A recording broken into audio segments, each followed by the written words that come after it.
ફરીથી ઘેરાશે ઘોર અંધકાર વાળા વાદળો, કારણ કે બંગાળની ખાડીને અરબ સાગરના દરિયામાં ફરીથી નવા વાવાઝોડા સાયક્લોનિક સિસ્ટમની સાથે વેસ્ટર્ન ડિસ્ટર્બન્સ બનતી જોવા મળી રહી છે. એક બે નહીં પરંતુ એક સાથે પાંચ સિસ્ટમનું સર્ક્યુલેશન અત્યારે બંગાળની ખાડીને અરબ સાગરના દરિયામાં સક્રિય બનીને આ સંપૂર્ણ વિસ્તારોમાં તબાહી મચાવતું જોવા મળી રહ્યું છે.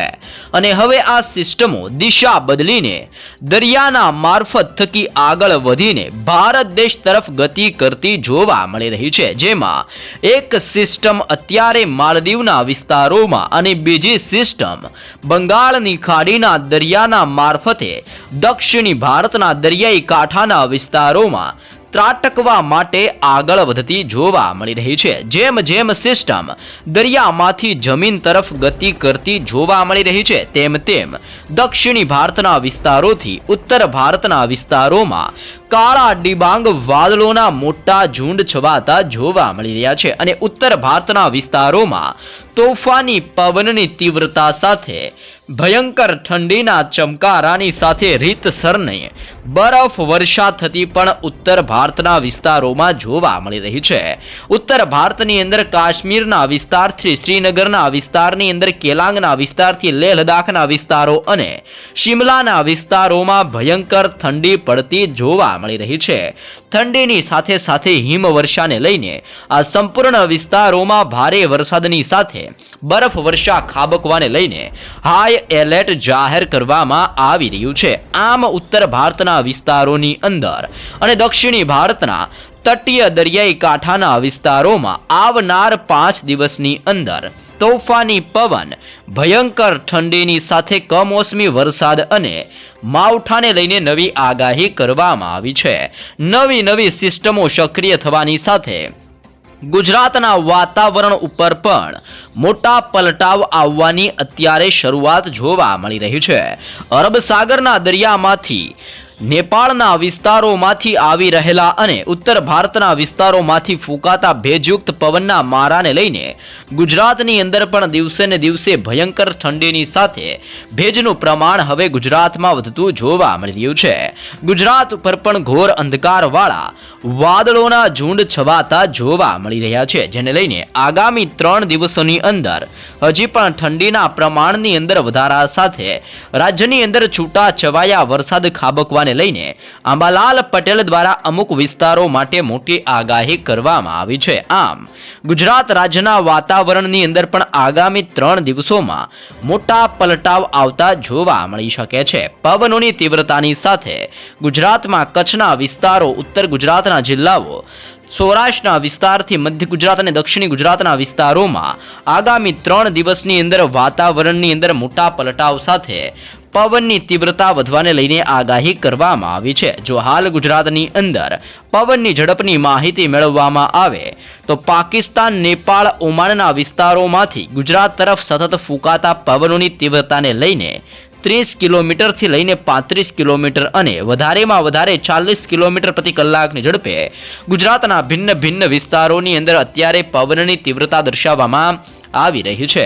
તમે જોઈ શકો છો કે સિસ્ટમનો ઘેરાવો ઉત્તર ભારતના વિસ્તારોની અંદર પોતાનું સંક્રમણ વધારતો જોવા મળી રહ્યો છે. તે જ રીતે અરબ સાગરથી માલદીવના વિસ્તારોથી લઈને બંગાળની ખાડીના તટીય વિસ્તારો સુધી સિસ્ટમનું પરિભ્રમણ હજી પણ તીવ્ર બનીને ભારે જોર દર્શાવતું જોવા મળી રહ્યું છે. અને સિસ્ટમની તીવ્ર અસરોના પગલે અત્યારે દક્ષિણી ભારતના દરિયાઈ કાંઠાના વિસ્તારો, જેમાં વિશાખાપટ્ટનમ, વિજયવાડા, નાલ્લોરના વિસ્તારથી લઈને નંગાદના વિસ્તારની અંદર, બલ્લારીના વિસ્તારોની અંદર, ચેન્નઈના દરિયાઈ કાંઠાના વિસ્તારથી વેલ્લોરના વિસ્તારની અંદર, બેંગલુરુના વિસ્તારોની અંદર, કોયમ્બતુરથી લઈને તિરુચિપલ્લીના વિસ્તારોની અંદર, તિરુનમવેલીના વિસ્તારોથી લઈને સંપૂર્ણ શ્રીલંકાના વિસ્તારોમાં આવનારી 24 કલાકની અંદર આભ ફાટતું જોવા મળી શકે છે.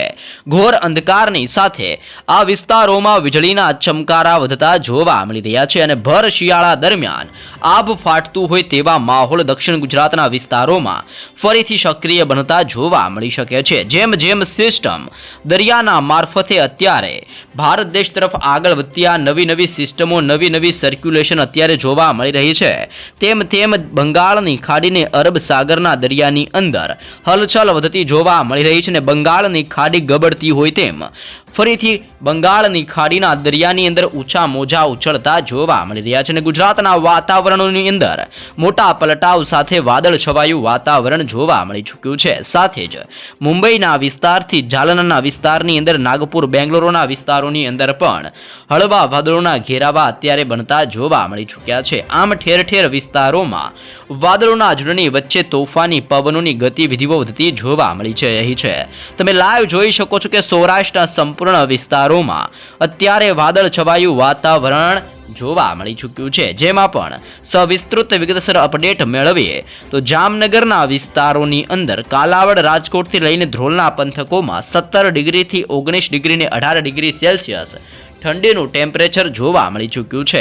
ખંભાળિયાના વિસ્તારોથી લઈને ભાટિયા દેવભૂમિ દ્વારકા ઓખા બંદરની અંદર પણ મોટા પલટાવ આવતા જોવા મળી રહ્યા છે. પોરબંદરની અંદર 19, કુતિયાણામાં 18, ઉપલેટાની અંદર 18 ને જેતપુરની અંદર 18 ડિગ્રી સેલ્સિયસ, ભાનવડના વિસ્તારોની અંદર 17, તો સાથે સાથે દરિયા કિનારે આવેલા કડાચના વિસ્તાર માંગરોળથી લઈને કેશોદના વિસ્તારોની અંદર 18 થી 20 ડિગ્રી, જૂનાગઢમાં 19, વિસાવદરની અંદર 18, ધારીની અંદર 18, કુંડલાની અંદર 18, તુલસીશામની અંદર 19 ડિગ્રી સેલ્સિયસ ટેમ્પરેચર દર્શાવવામાં આવ્યું છે.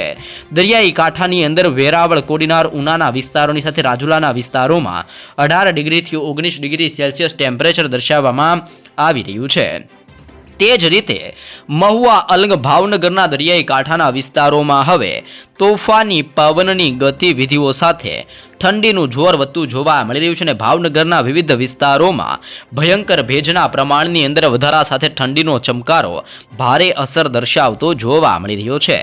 જસદણ, ગોંડલ, અમરેલી, બોટાદ, ચોટીલા, સુરેન્દ્રનગર અને મોરબીના વિસ્તારોની અંદર પણ મોટા પલટાવ આવવાની શરૂઆત જોવા મળી રહી છે. આમ રાજ્યની અંદર સૌરાષ્ટ્રના સંપૂર્ણ વિસ્તારોમાં તોફાની પવનની લહેરો ઉઠતી જોવા મળી રહી છે અને અરબ સાગરના દરિયાના માધ્યમથી આવી રહેલા તોફાની પવનોની ગતિવિધિને લઈને સૌરાષ્ટ્રના વિસ્તારોમાં મોટા પલટાવ આવતા જોવા મળી શકે છે. આમ રાજ્યની અંદર સૌરાષ્ટ્રના દરિયાઈ કાંઠાના વિસ્તારોમાં ભયંકર ઠંડીનું મોજું ફરી વળતું જોવા મળી શકે છે અને આ સંપૂર્ણ વિસ્તારોમાં સિસ્ટમની તીવ્ર અસરો વધતી હોય તેવા પણ દ્રશ્યો જોવા મળી શકે છે.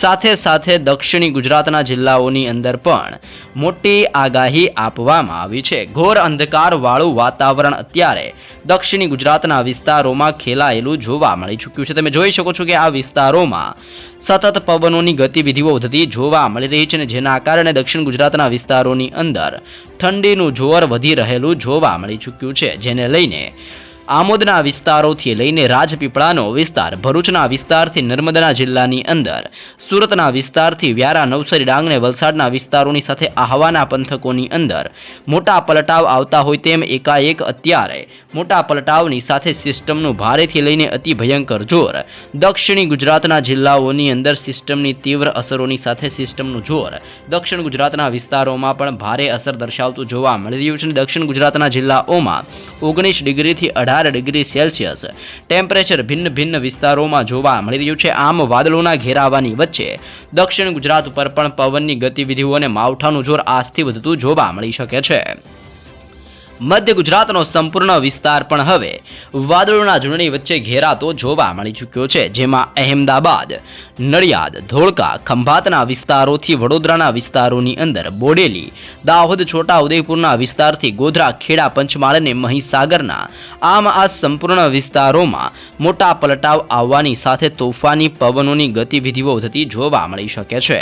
મધ્ય ગુજરાતના વિસ્તારોની અંદર ઠંડીનું જોર વધતું હોય તેવા દ્રશ્યો જોવા મળી શકે છે અને દરિયાકાંઠાના વિસ્તારોથી મધ્ય ગુજરાતના વિસ્તારોની અંદર પવનની તીવ્રતા વધતી હોવાના કારણે આગામી 3 દિવસની અંદર ભયંકર ઠંડીના માહોલ વચ્ચે હળવા ઝાપટા સ્વરૂપીય વરસાદીય માહોલની લઈને મધ્ય ગુજરાતના જિલ્લાઓ માટે પણ આગાહી કરવામાં આવી છે અને દાહોદથી લઈને અહેમદાબાદના વિસ્તારોમાં 15 ડિગ્રીથી 17 ડિગ્રી સેલ્સિયસ ટેમ્પરેચર પણ ઠંડીનું દર્શાવવામાં આવી રહ્યું છે.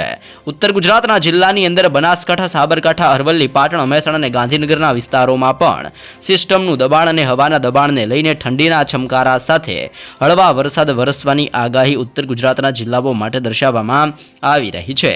કચ્છની અંદર પણ તોફાની પવનોની તીવ્રતાની સાથે હવે હલચલ વધતી જોવા મળી રહી છે અને જેના કારણે લખપત, ખાવડ, રાપર, ગાંધીધામ, ભુજ, માંડવીથી લઈને નળિયાના દરિયાઈ કાંઠાના વિસ્તારોની અંદર ભયંકર ઠંડીનો માહોલ વધતો જોવા મળી રહ્યો છે. 13 ડિગ્રીથી લઈને 17 ડિગ્રી સેલ્સિયસ ટેમ્પરેચર. આમ ભિન્ન વિસ્તારોમાં ભયંકર ઠંડીના માહોલની અંદર વધારા સાથે ગુજરાત રાજ્યની અંદર ફરીથી ઠંડીના પ્રમાણમાં વધારાની સાથે કમોસમી વરસાદ માવઠાનું મોટું સંકટ ગુજરાત ઉપર વધતું આજથી લઈને આગામી 7 દિવસની અંદર જોવા મળી શકે છે, જેવી નવી નકોર આગાહી ગુજરાત માટે દર્શાવવામાં આવી રહી છે.